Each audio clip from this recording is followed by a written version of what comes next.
केजरीवाल साहब, मैंने कुछ नहीं किया। कम से कम आप तो मेरा विश्वास कीजिए, आपके यहाँ 25 साल काम किया है। मैं बेकसूर हूँ। 7 मार्च 2010 की सुबह को पुलिस ने मोहन राव को उन्हीं के दफ्तर से गिरफ्तार कर लिया, स्टील अलॉय प्राइवेट लिमिटेड के उसी दफ्तर से जहां पे पिछले 25 साल से मोहन राव ईमानदारी से काम कर रहे थे।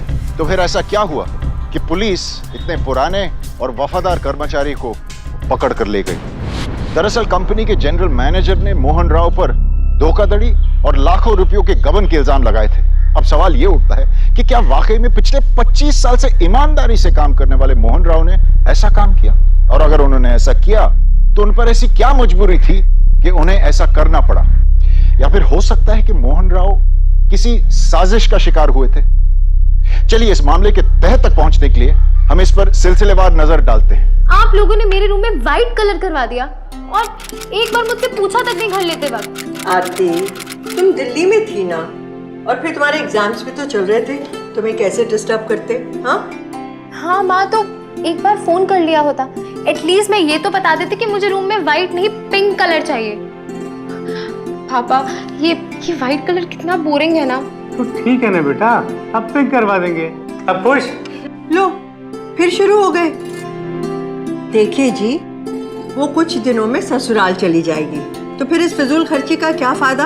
हाँ, और आरती, जब तुम ससुराल जाओगी ना, तो एक काम करना, अपने सारे कमरे पिंक पेंट करवाना। ये ठीक है। फिर से शादी के बाद ना, अब देखना, मैं ना आप दोनों से बात ही नहीं करूंगी। ओहो, देखो भाई, खबरदार, अगर किसी ने मेरी बेटी से शादी की बात की तो कहीं नहीं जाएगी हमारी बेटी। अब खुश? तो बेटा मुझे जल्दी निकलना है। पापा, अभी तो सिर्फ 8 बजे है, इतनी जल्दी? क्या है, ऑफिस में 2 दिन में ऑडिट शुरू होने वाली है, तो बहुत काम है। Thank God. पता है माँ, अच्छा हुआ पापा ने नई कार लेने का मन बना लिया, नहीं तो इनकी 1947 की बाइक रोज ठंड से वापस आते और फिर सर्दी और खांसी। बिल्कुल ठीक। ये तो तुम लोगों की जिद के आगे मैं झुक गया, वरना मेरी बाइक का जवाब नहीं, रिटायरमेंट तक साथ देती। क्या यार, ये मोहन सर भी ना सुबह सुबह 8:30 बजे ही ऑफिस बुला देते। एक तो इतना काम करो, लेकिन सैलरी बस उतनी की उतनी। काम करते जाओ करते जाओ करते जाओ। क्या रश्मि, क्यों परेशान हो रही है इतना? कौन सा काम करती है? एंजॉय करना। शरद, तू तो मोहन सर का चमचा है। Good morning. Good morning. Morning sir. हाँ शरद, सर। परसों से ऑडिट शुरू हो रहा है, तो सारे पेपर्स, फाइलिंग, अकाउंट्स, रजिस्टर पूरे कर लो। सब कुछ अप टू डेट होना चाहिए। Of course sir. दिक्कत हो come to me. Thank you sir. चमचा नंबर 1। रश्मि, अगर ये बेकार की बातों में अपना दिमाग ना लगाकर कुछ काम करो तो ये तुम्हारी कैरियर के लिए अच्छा होगा। This is not professional, be serious, do some work. Serious my foot. इन्हें तो बस कोई ना कोई बहाना चाहिए मेरी सबके सामने इंसल्ट करने की। और ये सब जानते हुए भी तुम उन्हें मौका देती हो तुम्हारी इंसल्ट करने का।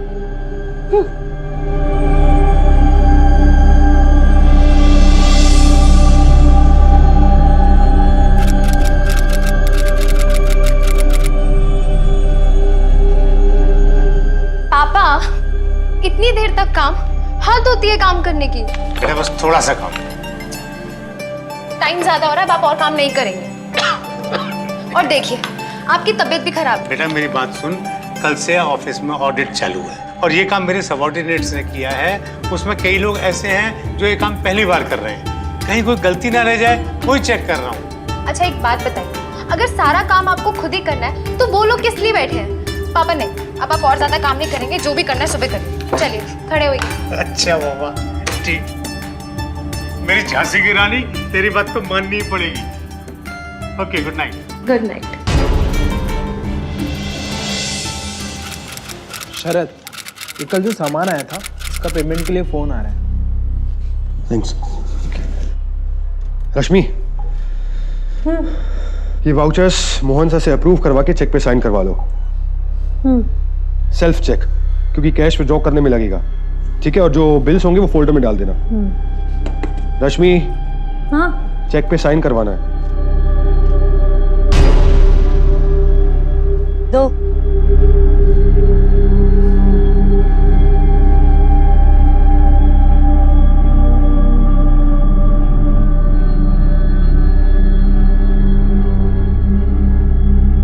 Good morning Mohan. हाँ, good morning sir. Good morning. Good morning sir. Good morning बेटा। वैसे सब ठीक चल रहा है ना? जी सर, सब बिल्कुल ठीक है, आप चिंता मत कीजिए। देखिए, जब तक आप हैं हमें तो कोई चिंता ही नहीं है ना। हाँ, वैसे नितिन जरा परेशान है, नई नई जिम्मेदारी संभाली है ना उसने, वो अपने आप को साबित करना चाहता है। लेकिन मैंने उससे कह दिया कि आप हमारे सीनियर मोस्ट डेडिकेटेड और काबिल ऑफिसर हैं और सालों से यही काम कर रहे हैं, सब कुछ ठीक ही होगा। Am I correct? जी सर, बिल्कुल। Please carry on.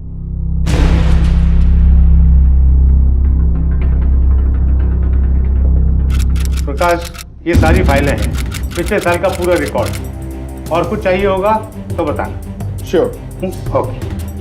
Her company साल में कम से कम एक बार अपने अकाउंट्स का जांच करवाती है, जिसे कि ऑडिट कहा जाता है। ऑडिट से की उस कंपनी के खातों को देखकर वहां हुए सारे लेन देन, उधार, नगद वगैरह का पता चलता है। क्या शरद, सारे बिल्स तो ऑर्डर में ही हैं, फिर ये लोग बिल्स बीच बीच में से क्यों निकाल रहे हैं? यार ये लोग ऐसे ही करते हैं, कोई भी बिल रैंडम चेक कर लेते हैं, कोई प्रॉब्लम नहीं है। तो फिर हमसे इतनी मेहनत और ओवरटाइम क्यों करवाया? स्टील अलॉय प्राइवेट लिमिटेड में उस दिन चीफ ऑडिटर मिस्टर प्रकाश की देखरेख में उनके असिस्टेंट ऑडिट कर रहे थे। सब ठीक चल रहा था। ऑडिट की प्रक्रिया बस खत्म ही होने वाली थी कि सीनियर ऑडिटर प्रकाश कुमार के हाथ में एक फाइल आई और सबसे नीचे रखी हुई वो फाइल को देखकर अचानक प्रकाश कुमार के मन में सवाल उठने लगे। क्यों, सब ठीक है ना प्रकाश? ये ऑफिस फर्नीचर के कुछ बिल्स हैं, ये किस लिए? हाँ, ये नितिन सर के नए कॉन्फ्रेंस रूम के लिए कोई फर्नीचर आया था। टोटल कितने कॉन्फ्रेंस रूम बने? बस एक। सिर्फ एक कॉन्फ्रेंस रूम के फर्नीचर के फिर दो बिल्स क्यों हैं? 2 bill? I am not sure. चलो मैं चेक कर लेता हूँ। इट्स ऑल राइट, हम चेक कर लेंगे, डोंट वरी। बस यही पूछना। ओके। तो जरा मैच करना था इससे तो। हाँ।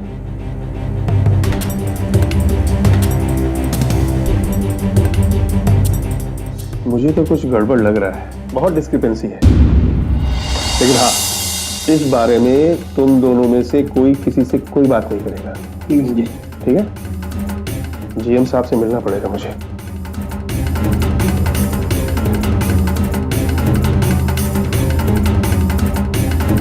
पक्का? Are you sure? I am 100% sure. कमाल है,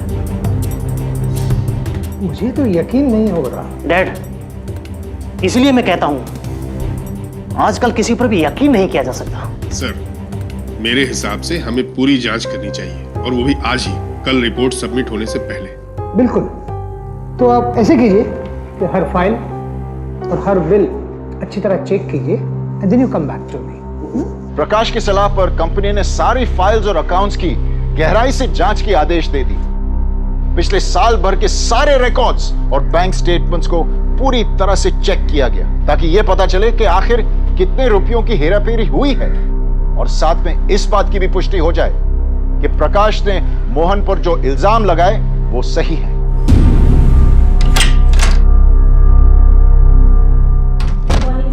मॉर्निंग।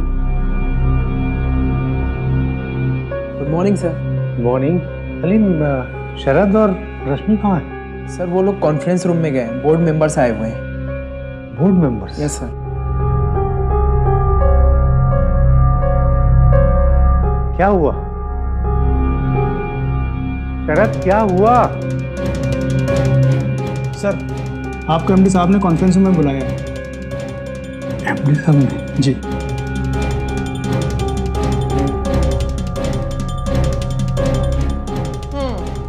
देखा ना, फिर भूल गए। आरती, जी माँ। देखा कितने भुलक्कड़ हैं तुम्हारे पापा। खबरदार जो मेरे पापा के बारे में कुछ कहा तो डब्बा मैं पापा को ऑफिस लेके आऊंगी। ठीक है, जाओ। आपको हमने और बोर्ड ऑफ डायरेक्टर्स ने यहाँ इसलिए बुलाया है क्योंकि कल हुए ऑडिट से पता चला है कि बिल्स में काफी गड़बड़ी है। हो सकता है कहीं गलती हो गई हो, मुझे क्रॉस चेक कर लेना चाहिए था। आपने क्रॉस चेक कर लिया था मिस्टर राव। कोई ऐसे ही कंपनी के फंड से 10 लाख नहीं निकालता। क्या मैंने 10 लाख रुपए? सर क्या कह रहे हैं आप? ये हम नहीं मिस्टर राव, ये बिल्स कह रहे हैं, बिल्स। 2 कॉन्फ्रेंस रूम्स के लिए फर्नीचर। दूसरा कॉन्फ्रेंस रूम कहाँ है मिस्टर राव? आपके घर पर। ऑफिस की ईस्ट साइड में वॉल की पेंटिंग्स के लिए, जहां वॉल है ही नहीं, सिर्फ बालकनी है। What is this? मैंने ये कुछ नहीं किया है। आप सोचिए, जब मेरे पास ये अथॉरिटी थी कि मैं उनकी बिहाफ पर चेक साइन कर सकता था, तो अगर मेरा ईमान डोल जाता तो मैं और पैसे नहीं ले सकता था। आपने थोड़ा थोड़ा निकाला। आपने सोचा कि छोटा अमाउंट है, किसी को पता भी नहीं चलेगा। देखिए मिस्टर मोहन, अगर आपको पैसे चाहिए थे तो आप हमसे मांग लेते, लेकिन आपने तो हमारा भरोसा तोड़ दिया। सर मैं आपको कैसे यकीन दिलाऊं? आप तो मुझे 25 साल से जानते हैं ना सर। कितने साल से आपके यहाँ काम कर रहा हूं। अगर मुझे ऐसा करना होता तो।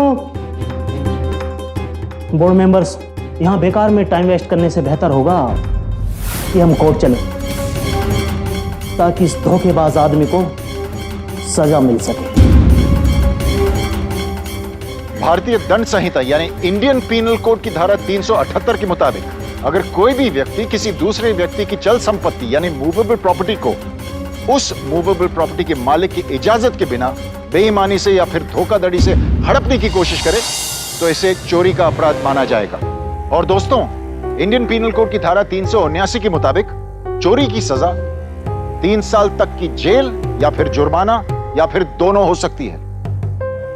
अब मोहन राव पर गबन और चोरी का आरोप लगाया गया। चलो चलो चलो चलो जल्दी। पापा रोको, पापा पापा पापा।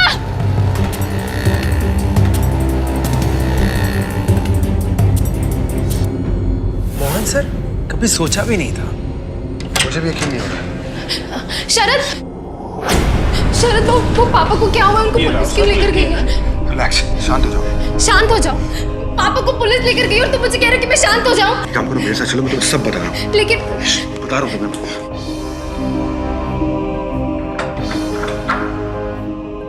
सर, मिस्टर मोहन राव के बारे में बात करनी है। आप सबसे मिले।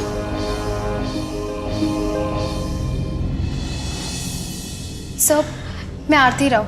मिस्टर मोहन राव मेरे फादर हैं। सर, वो पिछले कई सालों से उस कंपनी में काम कर रहे हैं। देखिए मिस आरती, ये सब बातें मुझे बताने से कुछ नहीं होने वाला है।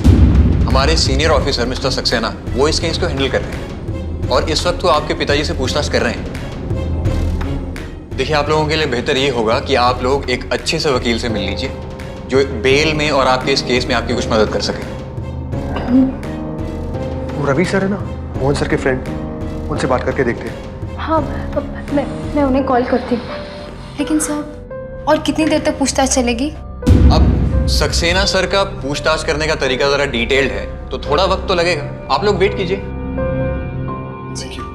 सर ये सही नहीं है, कहीं कुछ गलत हुआ है। मिस्टर मोहन, ये चेक्स देखिए। इन सारे चेक्स के ऊपर आपके सिग्नेचर हैं और हमने ये कंपनी से भी वेरीफाई कर लिया है और ये सारे चेक्स बता रहे हैं कि कुछ नहीं बहुत कुछ गलत हुआ है और आपने गलत किया है मिस्टर मोहन। इन सेल्फ चेक से आपने पैसे निकाले हैं, लेकिन उन पैसों का क्या हुआ है ये किसी को नहीं पता। आप गौर से इन चेक्स के ऊपर देखिए और मुझे ध्यान से बताइए कि इन चेक्स के ऊपर जो साइन हैं ये आपके हैं या नहीं। सर ये सिग्नेचर हैं तो मेरे ही, लेकिन मुझे कुछ याद नहीं है। मिस्टर राव, देखिए, आप पुलिस को कोऑपरेट कीजिए, वरना आप कोर्ट के फैसले को भुगतने के लिए तैयार रहिए। वैसे भी 2 हफ्ते के बाद कोर्ट की कार्रवाई शुरू होने वाली है। और एक बार कोर्ट की कार्रवाई शुरू हो गई तो उस केस में ना मैं कुछ कर पाऊंगा और ना ही कोई और कुछ कर पाएगा मिस्टर राव।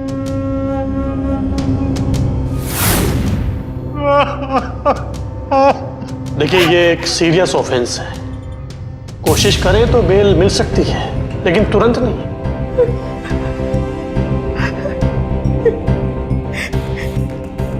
इसे क्या हो गया? हाँ, समझ में तो मुझे भी नहीं आ रहा कि ये सब कैसे हो गया। खैर, मैं जमानत के एप्लीकेशन के पेपर तैयार करता हूँ। और हाँ, मजिस्ट्रेट साहब जो भी बेल अमाउंट तय करेंगे वो आपको जमा करना होगा। जानकारी के लिए हम आपको बता दें कि अगर कोई भी व्यक्ति धोखाधड़ी के उद्देश्य से जाली दस्तावेज बनाता है या फिर जालसाजी करता है तो इंडियन पीनल कोड की धारा 468 के मुताबिक उसे 7 साल तक कैद की सजा हो सकती है और साथ में जुर्माना भी हो सकता है। देखिए, जज साहब ने बेल अमाउंट 5 लाख रुपए तय किया है। आप यानी जमानत के तौर पर 5 लाख रुपए जमा कर दीजिए तो मोहन बाहर आ जाएगा। 5 लाख? कहाँ से आएंगे इतने पैसे? आरती, हम एक काम करते हैं, अपनी कार बेच देते हैं। नहीं माँ, कार बेचकर 5 लाख नहीं मिलेंगे। एक ही रास्ता है माँ, हमें फिक्स डिपॉजिट करवाना पड़ेगा। नहीं बेटा, वो पैसे तो तेरी शादी। माँ, अंकल आप बेल पेपर्स रेडी करवाइए, पैसे का इंतजाम हो जाएगा। ठीक है।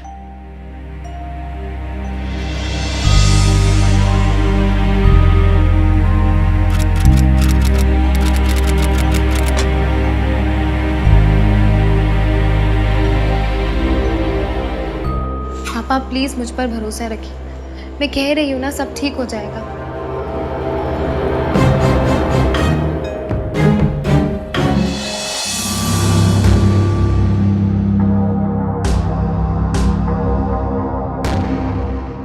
एक मिनट।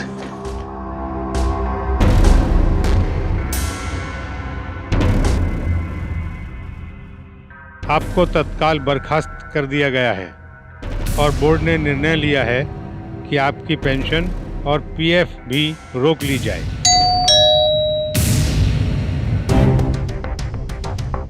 ये मोहन सर का सामान।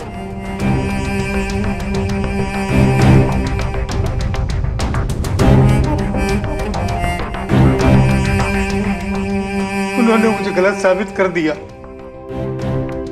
मेरी इज्जत तो चली गई।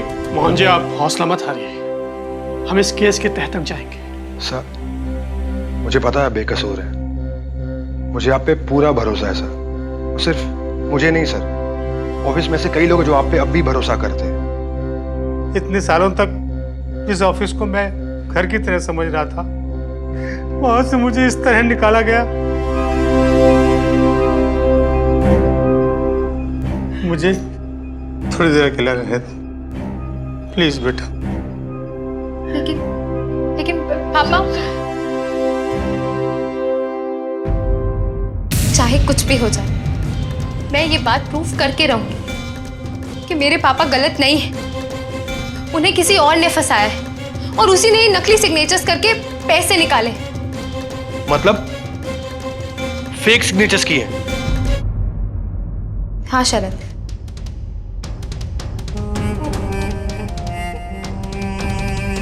हाँ आरती बेटा, मुझे भी ऐसे ही लगता है, लेकिन प्रॉब्लम यह है कि इतने सारे लोगों में हम उसे ढूंढेंगे कैसे? 400 से भी ज्यादा लोग काम करते हैं वहां पर। अंकल, हो सकता है ये पापा की टीम में से किसी ने किया हो। शरद, आप भी तो पापा की टीम में ही है ना? आप तो पापा के साथ हर वक्त रहते हैं। आपको किसी पर शक है? देखो आरती, मैं ऐसे कैसे किसी के बारे में कह सकता हूँ? और मोहन सर से सभी प्यार करते थे, कोई ज्यादा कोई कम, पर इस तरह किसी के ऊपर उंगली उठाना, I think it's not right. I am sorry but मैं आपकी हेल्प नहीं कर पाऊंगा। अब क्या करना है आरती? अंकल, मैं चुप नहीं बैठने वाली। मैं ये बात प्रूफ करके रहूंगी कि मेरे पापा की कोई गलती नहीं। लेकिन उससे पहले बस मुझे इतना जानना है कि मेरी ये नकली साइन वाली थ्योरी सही है भी या नहीं। आप मुझे उन चेक्स की फोटोकॉपी दे सकते हैं? ठीक है बेटा, मैं अरेंज करता हूँ। आरती का मानना था कि किसी ने उन चेक्स पर मोहन राव के जाली दस्तखत करके पैसे निकाले थे और इस बात की सच्चाई जांचने के लिए वो ऋषि प्रधान नाम के एक हैंडराइटिंग एक्सपर्ट से मिली। दरअसल हर इंसान का लिखावट या उसकी हैंडराइटिंग दूसरे इंसान से अलग होती है। हो सकता है कि हम और आप किसी के नकली दस्तखत नहीं पकड़ पाएंगे, पर एक हैंडराइटिंग एक्सपर्ट किसी की लिखावट देखकर दो हैंडराइटिंग को मिलाकर उसे एनालाइज करके बहुत सी बातें बखूबी जान सकते हैं। देखिए, अगर ये चेक जाली है तो ये एकदम असली जैसे ही है, इसमें कोई फॉल्ट ही दिखाई नहीं दे रहा है। आपके फादर्स के सिग्नेचर्स और इन चेक में जो सिग्नेचर्स हैं, दोनों में कोई फर्क ही नहीं है। I am sorry. अरे क्या हुआ? आप ही ने तो कहा कि चेक्स एक जैसे हैं। बैठिए। मैंने कहा था कि ये साइन एक जैसे ही है, पर हैंडराइटिंग लिखी हुई कुछ कुछ अलग है। What? हाँ, ये देखिए, लिखते हुए जो 0 इसमें है और आपके फादर के चेक में जो 0 है, ये बिल्कुल अलग है।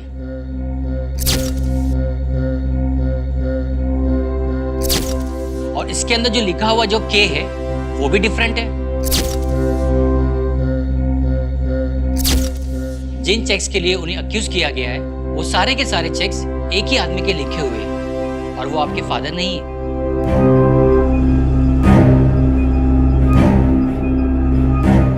Thank you.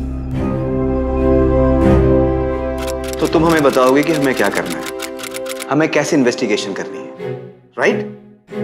सर, मैं तो बस। Sir what? तुम बताओ कि हम ये करेंगे कैसे? उस ऑफिस में आरती 400 लोग काम करते हैं। हम उन 400 लोगों से 0 लिखवाएं और उन 0 को मैच करवा कर देखें। देखो, अगर मैं ऐसा करना भी चाहूंगा तो ऐसा करने के लिए कौन सा जज मुझे वो वारंट इशू करेगा?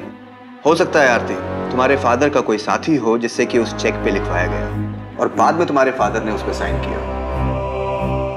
देखो आरती, तुम्हें बुरा तो लगेगा, लेकिन जितना जल्दी तुम इस बात को समझ लो तुम्हारे लिए बेहतर होगा, क्योंकि तुम्हारे फादर मिस्टर मोहन राव ही गुनहगार है। सर, मेरे पापा गुनहगार नहीं है और मैं ये बात प्रूफ करके रहूंगी। आरती पुलिस को सबूत देना चाहती थी क्योंकि पुलिस सिर्फ सतही तौर पर जांच करके मोहन राव को गुनहगार मान चुकी थी। यस मैम, किसे मिलना है आपको? जी, वो शरद से मिलना था। ओके, आप यहाँ पे वेट कीजिए, मैं शरद को बुलवा देती हूँ।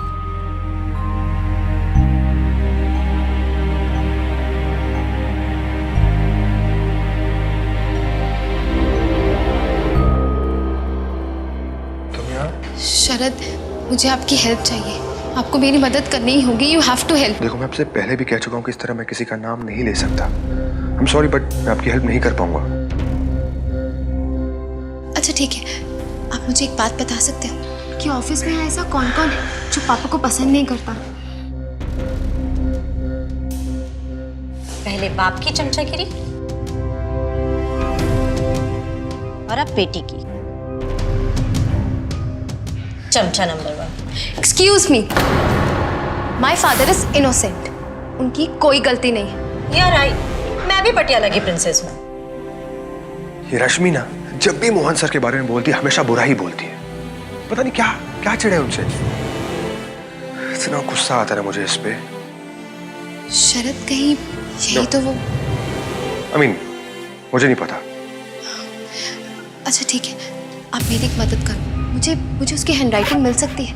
अब कुछ भी, उसका लिखा हुआ कुछ भी मिल जाए, प्लीज शरद, प्लीज। ठीक है, एक काम करो, मुझे ऑफिस के बाहर मिलो तो मैं कुछ करता हूँ। ठीक है।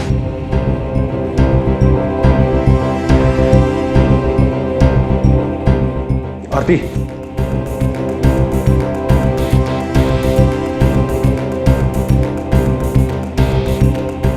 Thank you. Welcome. All the best.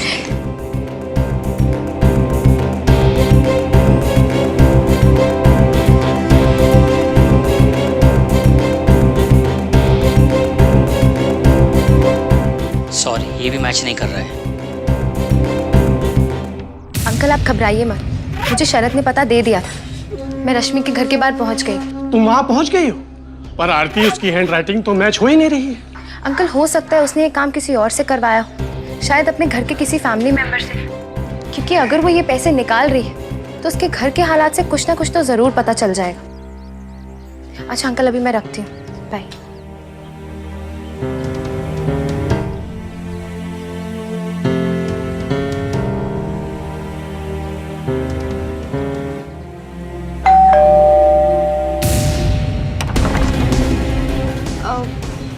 Sorry ma'am, मैंने आपको लंच के टाइम डिस्टर्ब किया। एक्चुअली मैं जनगणना विभाग से हूँ और मैं आपके परिवार के बारे में जानकारी लेने आई। नहीं बेटा, पूछो ना। यहाँ कितने लोग रहते हैं? हम 4 लोग रहते हैं। मैं सरिता श्रीवास्तव, वो मेरे हस्बैंड है, वो मेरी छोटी बेटी रितु और मेरी बड़ी बेटी अभी ऑफिस गई है, रश्मि। आओ बेटा, लंच करो। नहीं थैंक यू मैम। पर उसके घर जाकर तो बिल्कुल भी ऐसा नहीं लगा कि उसके पास फ्रॉड के पैसे हों। बहुत ही सिंपल तरीके से रहते हैं वो लोग। तो बेटी अब करना क्या है? अंकल, मुझे शरद से मिलना होगा। शायद उससे मिलकर कोई ना कोई रास्ता तो निकल ही जाएगा। मैं कल ही शरद से मिलती हूँ। आरती के लिए अब ये रास्ता भी बंद हो गया था। अब वो उम्मीद कर रही थी कि शरद से मिलकर शायद कुछ सुराग मिल जाए, लेकिन इसके बाद जो हुआ वो देखकर आरती बिल्कुल सोच में पड़ गई। शरद! शरद! शरद! ऑटो, जल्दी से उस बाइक का पीछा करो।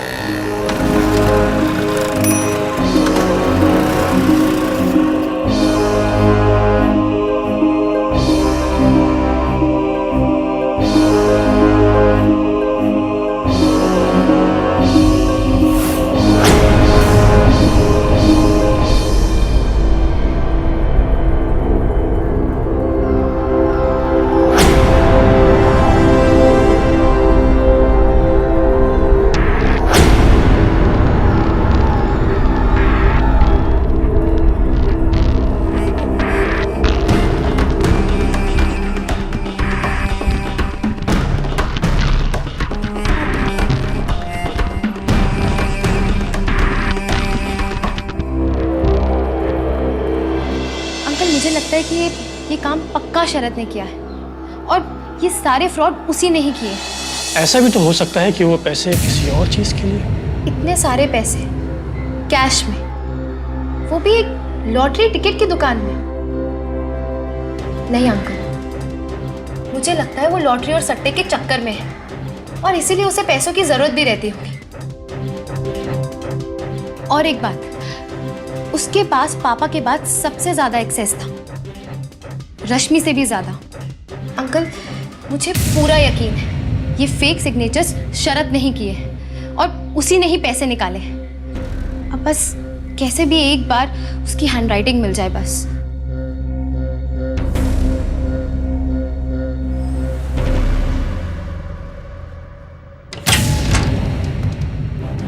यहाँ कैसे बेटा? वो अंकल, वो एक्चुअली शरद से मिलना था। शरद बेटा अभी सब लोगों के साथ बाहर लंच के लिए गया हुआ है। वो, हाँ मेरी बात हुई थी शरद से।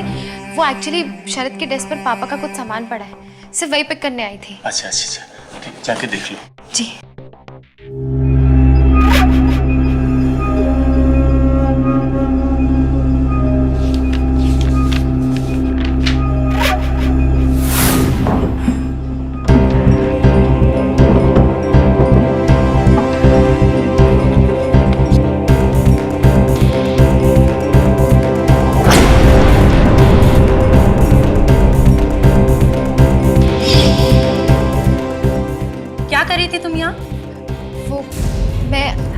वो क्या? रुको, मैं नितिन सर को बोलती हूँ। अब रश्मि प्लीज मेरी मदद करो। Please Rashmi, please help me. मदद? मैं कैसे करूँ तुम्हारी मदद? रश्मि, मेरे पापा की कोई गलती नहीं।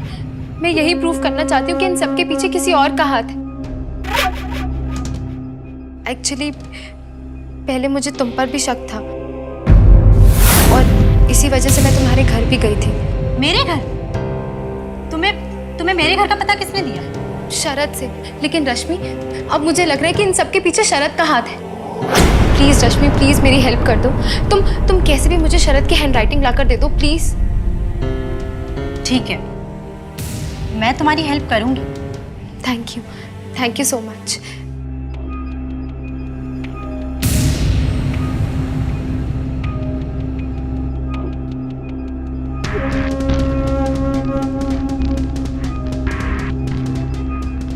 Perfect match.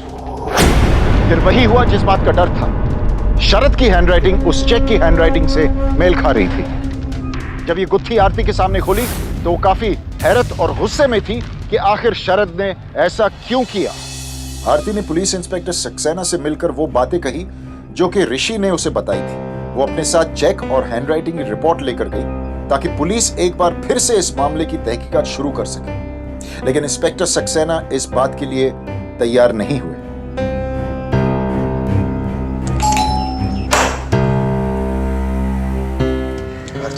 जिस इंसान ने आपको सारा काम सिखाया, जिसने आंख बंद कर कर आप पर विश्वास किया, आपने उसी को इतना बड़ा धोखा दिया। क्या कह रही हैं आप? ज्यादा सीधे मत बनिए। एक मिनट, ये हैंडराइटिंग आप ही की है ना? और यही हैंडराइटिंग उन फॉर चेक पे भी है। ये मेरी हैंडराइटिंग है ही नहीं। एक मिनट, मैं आपको दिखाता हूँ।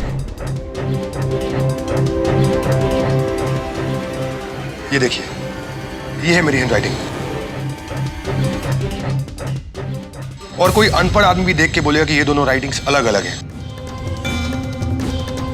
लेकिन फिर वो कैश, वो लॉटरी स्टोर, वो सब क्या था? आप मेरा पीछा कर रही थी। रुकिए, मैं आपको यकीन दिलाता हूँ।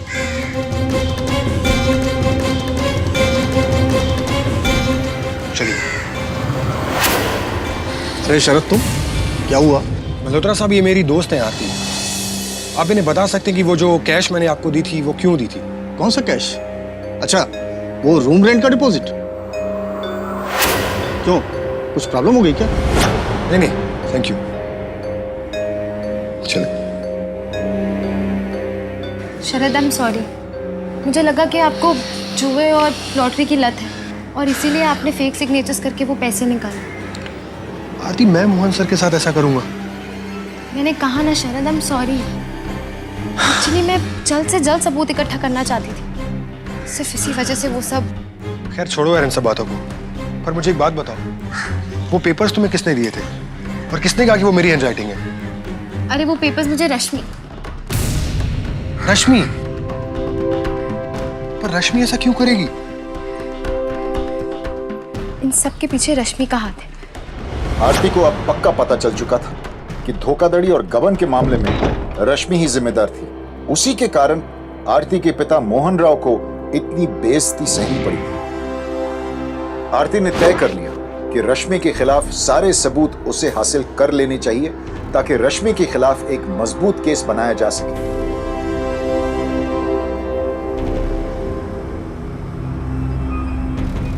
अब क्या करें? देखते हैं ना कहाँ जा रही है। इसे देख के ऐसा लगता नहीं है कि कार अफोर्ड कर सकती है। उसकी नहीं, उसकी बॉयफ्रेंड की कार है। What? यस। बॉयफ्रेंड? देखा है मैंने कई बार इन्हें। क्या करें? काम करते, पीछा करते। हाँ चलो।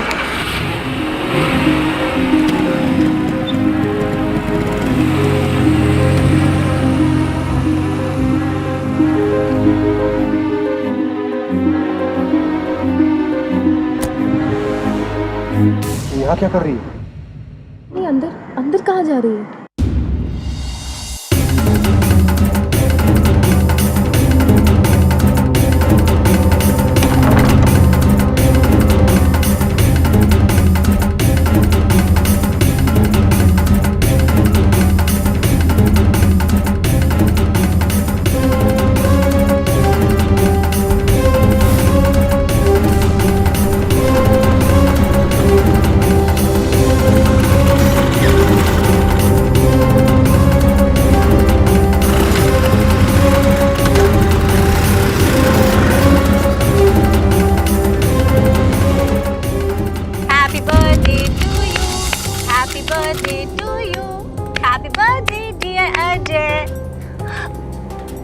Happy birthday.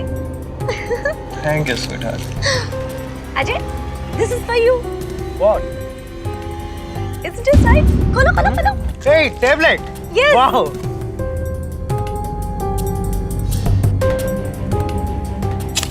Tablet, I love it. Seriously. You like it? Love it. Oh. सुनो. Yeah. मैं 2 मिनट में आती हूँ. Yeah, come faster. Yeah. शरद, मुझे लग रहा है वो वॉशरूम की तरफ जा रही है। मैं जल्दी से जाकर उस लड़के से बात कर आती हूँ। इस बीच बाहर आ गई तो पागल हो गए तुम। लेकिन इसके अलावा कोई रास्ता नहीं है हमारे पास। अब आप एक काम करिए, आप उसके पीछे वॉशरूम जाइए और अगर इन केस वो बाहर आती है ना तो उससे बातचीत करके रोक लीजिए। तब तक मैं जाकर उस लड़के से बात करती हूँ। जल्दी।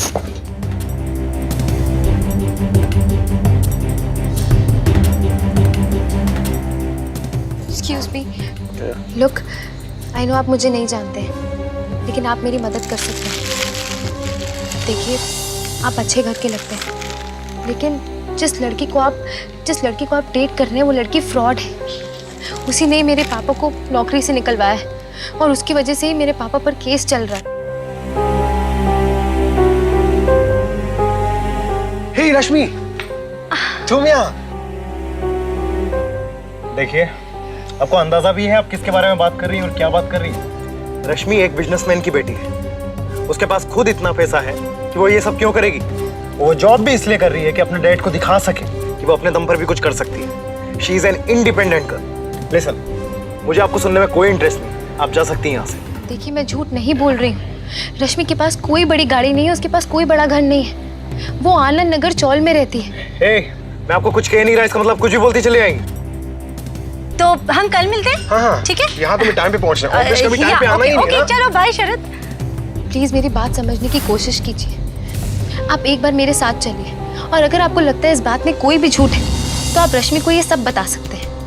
बहुत समझाने के बाद आखिरकार आरती ने अजय को रश्मि के घर तक आने के लिए मना ही लिया ताकि वो खुद सच्चाई देख सके। पता नहीं मैं तुम पर यकीन करके यहाँ तुम्हारे साथ कैसे आ गया, लेकिन मेरी एक बात कान खुलकर सुन लो तुम। अगर ये कोई बेतुका मजाक हुआ तुम्हें भुगतना होगा। अरे बेटा तू क्यों, आज फिर कोई सर्वे? नहीं आंटी, वो एक्चुअली मैं आपका वॉशरूम यूज कर सकती हूँ। वो इधर से जा रही थी तो। अरे आओ ना, आओ बेटा, ये इस तरफ आओ।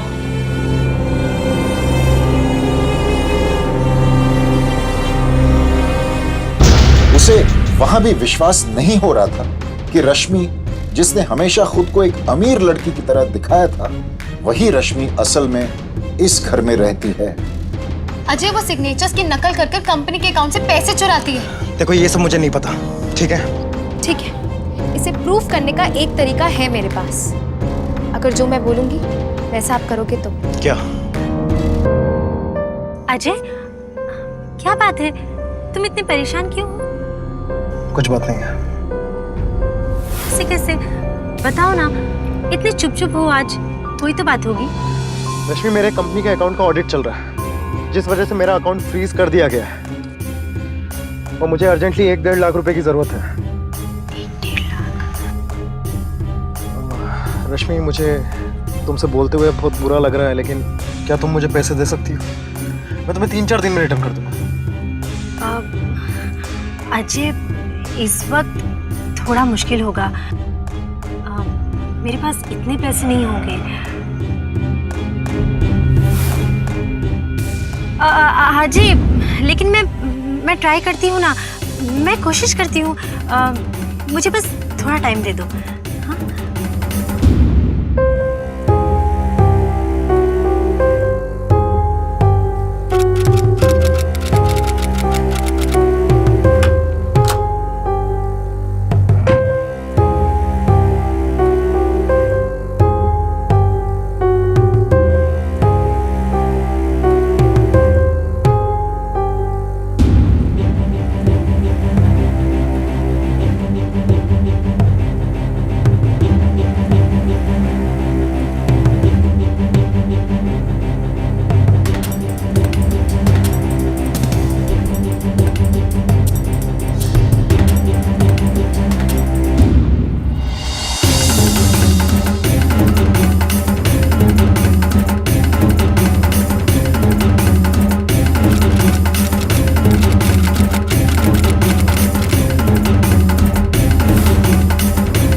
प्लीज आप 2 मिनट रुकिए, मैं अभी आता हूँ।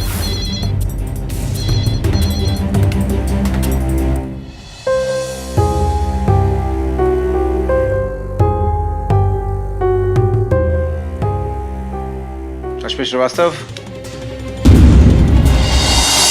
आपको जाली दस्तखत करने के जुर्म में धोखाधड़ी 420 और जालसाजी के तहत गिरफ्तार किया जाता है। What? सर, आपको कोई गलतफहमी हुई है। मैंने क्या किया है? अभी पता चल जाएगा।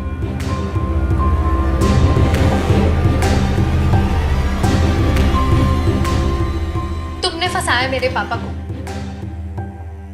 बेचारे बिना किसी गलती के सजा भुगत रहे, घुट रहे हैं, लेकिन अब तुम सड़ो जेल में।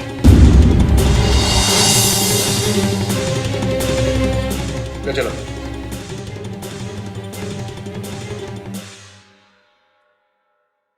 आई एम सॉरी बेटा, जो मोहन जैसे ईमानदार और मेहनती इंसान को हमने गलत समझा। वी आर रियली सॉरी बेटा। अंकल, आप प्लीज मुझे सॉरी मत बोलिए। बस ये जो सब गलत हुआ है ना, उसे ठीक कर दीजिए प्लीज।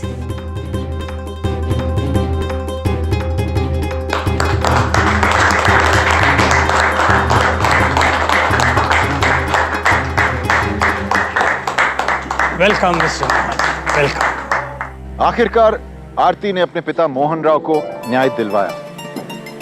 लेकिन दोस्तों, इस पूरे मामले में सबसे चौंकाने वाली बात यह थी कि रश्मि श्रीवास्तव ने ये सारी जालसाजी, धोखाधड़ी सिर्फ इसलिए की ताकि वो अजय को इंप्रेस कर सके, उस पर रौब जता सके। लेकिन इस झूठी ऊपरी चमक धमक के चक्कर में रश्मि गलत तरीकों से पैसे कमाने लग गई। लेकिन रश्मि नहीं जानती थी कि झूठ की बुनियाद पर सच्चे रिश्ते नहीं बन सकते, कभी नहीं। लेकिन यह बात सिर्फ रश्मि की नहीं है। हमारे आसपास इर्द गिर्द कितने ही ऐसे लोग हैं, 50 कमाने वाले 500 कमाना चाहते हैं, 500 कमाने वाले 5000। किसी भी तरह से, गलत हो या सही, कुछ फर्क नहीं पड़ता। दोस्तों, कई बार हम खुद सावधानी नहीं बरतते। मसलन हमारा एटीएम कार्ड पिन समेत हम अपने किसी जानकार या फिर मित्र को दे देते हैं ताकि वो हमारे लिए बैंक से पैसे ले आए। अब सोचिए, ये सहूलियत के लिए लिया गया फैसला हमारे लिए भारी पड़ सकता है ना, जैसे मोहन राव के साथ हुआ। एक और बात, रोज बरोज हमारे आसपास इर्द गिर्द अपराध की घटनाएं बढ़ती जा रही हैं और इसलिए हमें और भी ज्यादा सतर्क और सावधान रहने की जरूरत है। हमारी सुरक्षा हमारे ही हाथ होती है। सावधान रहेंगे तो सुरक्षित रहेंगे। दोस्तों, इसी ख्याल के साथ मैं आपसे विदा लेता हूं। कल फिर मुलाकात होगी ऐसी एक सच्ची घटना लेकर। तब तक खुश रहिए, सुरक्षित रहिए। सावधान इंडिया, इंडिया फाइट बैक। नमस्कार। तो सावधान।